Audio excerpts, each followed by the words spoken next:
안녕하세요. 월세와 월 배당받는 투자 이야기 월투 부부입니다. 이번 영상에서는 월투 부부가 상반기 동안 금융자산 10억으로 투자했던 성과를 간략히 소개해 드리겠고요. 하반기에 어떤 전략으로 투자를 이어나갈 계획인지 이야기해 드리겠습니다. 월투 부부는 금융자산 10억을 미국 배당주 30%, 원자재 30%, 현금 보유 40% 비중으로 투자를 했었는데요. 상반기에는 현금 비중이 40%가 될 정도로 보수적인 투자를 했었습니다. 그래서 실제 운용한 투자 자금은 6억 이내였고요. 지난 6월까지 원자재는 모두 수익 실현한 후 금만 일부 남겨둔 채 현금을 최대한 확보해둔 상황입니다. 그럼 상반기 투자 성과에 대해 살펴보겠는데요. 먼저 실제 운용한 투자 자금 6억을 기준으로 월별 누적 수익금과 수익률을 산출해 봤습니다. 1월에는 1,562만 2,230원 수익금과 2.6% 수익률을 기록했고 2월에는 누적 수익금이 2,280만 3,164원, 수익률 3.8%를 기록했습니다.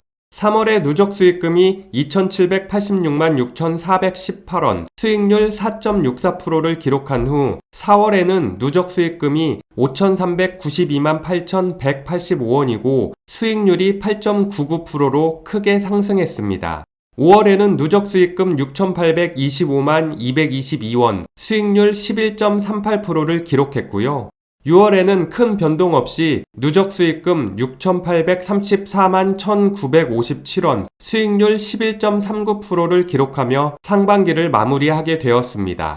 실제 운용한 투자 자금 6억을 기준으로 6월 말 자산 현황은 6억 6,834만 1,957원이고 누적 수익률은 11.39%가 되었고요. 수익 실현금과 배당금 그리고 보유 중인 자산의 손익을 모두 포함한 세전 수익률입니다.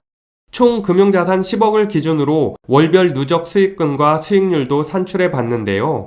누적 수익금은 동일하고 누적된 수익률이 1월에 1.56%, 2월에 2.28%, 3월에 2.79%, 4월에 5.39%, 5월에 6.83%, 6월에도 동일하게 6.83%를 기록했습니다. 10억 투자금 기준으로 보면 6월 말 자산 현황은 10억 6,834만 1,957원이 되었고 누적 수익률은 6.83%가 되었습니다. 실제 운용한 투자금 6억 기준으로 보면 11.39%, 10억 투자금 기준으로 보면 6.83%의 수익을 거두게 된 셈인데요. 상반기 동안 큰 수익률은 아니지만 보수적으로 투자하는 월투 부부의 기대 수익률을 생각하면 나쁘지 않은 성과를 낸 것 같습니다. 수익 실현한 모든 자금은 별도의 수익금 계좌에 보관해서 세금 납부와 달러를 활용한 환투자 자금으로 활용하고 있는데요. 자세한 이야기는 뒤에서 설명드리겠습니다.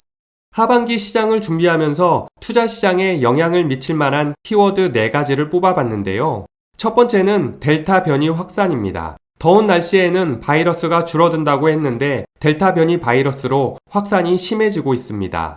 이 델타 변이 확산 여부가 경제에 미치는 영향이 크기 때문에 하반기 투자에 큰 관심을 가져야 될 것 같고요.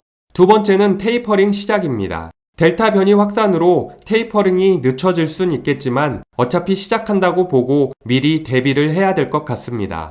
세 번째는 미중 패권 전쟁입니다. 최근 시진핑이 공산당 100주년 연설에서 미국에 강한 메시지를 던졌는데요. 미국과 중국뿐만 아니라 원유 생산국인 오펙 플러스 국가들의 균열도 글로벌 경제에 위기를 조성하고 있습니다. 네 번째는 주식시장의 주가가 최고치를 경신하고 있는데요. 높은 주가 부담으로 작은 위기에도 매도 심리가 커질 수 있을 것 같습니다. 결론적으로 하반기 시장은 여러 위기 요소들로 인해 변동성이 클 것으로 예상되고요. 이런 변동성 장세를 대비해서 보수적으로 투자 판단을 해야 될 것 같습니다. 월투 부부는 하반기에 금융자산 10억 투자 비중을 어떻게 배분할 것인지 계획을 세우게 되었는데요. 이번 하반기에는 미국 고배당주를 60% 비중으로 크게 잡았습니다. 변동성이 클 것으로 예상되는 하반기에 비교적 변동성이 작은 고배당 ETF 위주의 포트폴리오를 세팅할 계획인데요. 다음 영상에서 소개해 드리겠지만 월투 부부는 고배당 ETF 배당금을 캐나다 생활비로 충당하려고 합니다.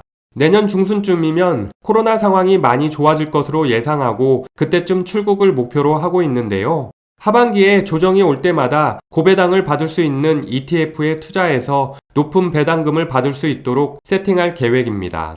그리고 금은 5% 정도 비중을 확보하고 있는데요. 아무래도 위기가 오면 금값이 급등할 수 있기 때문에 위기 대비용으로 5% 수준에서 투자를 해나갈 계획입니다. 국내 주식은 중단기 시세 차익을 목적으로 20%의 투자 비중을 잡았는데요. 철강, 조선, 건설, 음식료 관련주 위주로 투자해서 자산을 불려나갈 계획입니다. 그리고 위기 대비용 여유 자금으로 달러와 원화 현금을 15% 비중으로 잡았고요. 이번 하반기에 고배당 ETF 세팅을 위해서 현금 보유량을 40%에서 15%로 줄이게 되었습니다. 그리고 추가로 달러를 활용한 환투자를 하고 있는데요. 월투 부부는 수익 실현한 금액을 별도 수익금 계좌에 옮겨두고 투자 원금 10억으로만 투자를 이어가고 있습니다. 손익 실현이 아니라 수익 실현이라고 말씀드리는 이유는 월투 부부의 경우 투자할 때 손절매를 절대 하지 않는다는 원칙이 있기 때문인데요. 특별한 경우가 아닌 이상 손절매를 하지 않기 때문에 매도한 종목은 모두 수익 실현한 상황입니다. 이렇게 수익 실현한 금액과 별도 소득을 활용해서 달러 환투자를 하고 있고요. 그래서 플러스 알파 수익을 거두고 있습니다. 지난 3월에 환전관리 영상에서 소개해드렸던 달러를 활용한 투자 방법을 다시 한번 간략히 설명해 드리겠습니다. 먼저 환율이 평상시 적정 수준일 때 달러를 매수해서 배당주에 투자하거나 달러 현금을 보유하게 되는데요. 위기가 오거나 특별한 이슈로 인해 환율이 급등하게 되면 달러를 매도해서 환차익을 얻게 됩니다. 위기가 오면 환율이 급등하고 국내 주식이 하락하는 상황이 되는데요. 국내 우량 주식을 저가에 매수해서 경기가 회복될 때까지 기다립니다. 경기가 회복되기 시작하면 국내 주식도 다시 오르게 되겠죠. 시세가 오르면 그때 국내 주식은 수익 실현하고 정상화된 환율 가격으로 다시 달러를 매수하게 됩니다. 이 과정을 반복해서 투자하면 플러스 알파 수익을 거둘 수 있기 때문에 월투 부부는 환투자를 하고 있는 것이고요. 미국 배당주 투자와 달러를 활용한 환투자까지 병행하게 되면 수익을 높일 수 있다는 점 참고하시면 좋을 것 같습니다. 결론적으로 정리를 해보면 하반기 시장은 변동성이 클 것으로 예상하고 있고요. 변동성이 큰 시장을 기회로 삼아서 미국 고배당 ETF로 높은 배당 소득원을 세팅할 계획입니다. 또한 국내 주식은 인플레이션과 인프라 투자에 강한 철강, 조선, 건설, 음식료 관련주 위주로 투자해서 시세 차익을 확보할 계획이고요. 위기 대비용으로 금 5%와 현금 15%를 자산 비중으로 설정하게 되었습니다. 추가로 달러를 활용한 환투자를 해서 플러스 알파 수익을 계속 이어나갈 계획인데요. 미국 주식을 투자하시는 분들이라면 환투자를 적극 활용해 보시면 도움이 되실 것 같습니다. 이번 하반기에도 흔들리지 않는 자신만의 투자 원칙과 전략을 세운다면 적어도 잃지 않는 투자를 실천할 수 있으리라 생각합니다. 그럼 이번 영상은 여기까지 마치도록 하겠습니다. 이 영상이 도움이 되셨다면 구독과 좋아요 부탁드리고요. 여러분의 관심이 월투 부부에게 큰 힘이 됩니다. 고맙습니다.